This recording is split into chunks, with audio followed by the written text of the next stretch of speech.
ऊपर ऊपर लेवल पर ये हमारी इच्छाएं हैं, हमारे विचार हैं, ठीक है।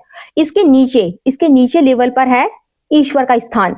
अब क्या है, विचार और इच्छाओं से इतना दब चुके हैं कि उसकी शांति भंग हो चुकी है। हम उसकी शांति को सुन नहीं सकते हैं।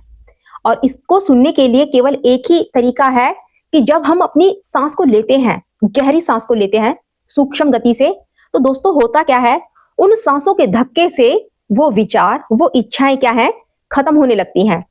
अब क्या है, हम अपनी सांस को क्या है, बीच से ही ऊपर ले आते हैं, ठीक है। बीच से ही जब हम ऊपर ले आते हैं तो क्या वो नीचे तक नहीं जाती है। अब जब नीचे तक नहीं जाती है तो इच्छाएं और विचार क्या है, फिर उभर के आ जाते हैं। तो यही रीजन है, अगर उस शांति तक पहुंचना है तो अपनी इच्छाएं और विचारों को शांत करो। अब देखो दोस्तों, तरीके हैं। एक तो मैंने आपको बताया कि सांसों के जरिए हैं, और एक तरीका और है, अपने आप को कुछ देर के लिए, आधे एक घंटे के लिए शांत अवस्था में ऐसे छोड़ दो।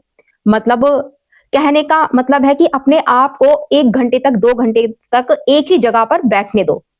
अब जब ये बैठेगा तो इस शरीर के अंदर बहुत सारी हलचल होगी, बहुत सारी तकलीफ होगी। और वो तकलीफ क्या है, वो तकलीफ ही है अहंकार, हमारी वासना।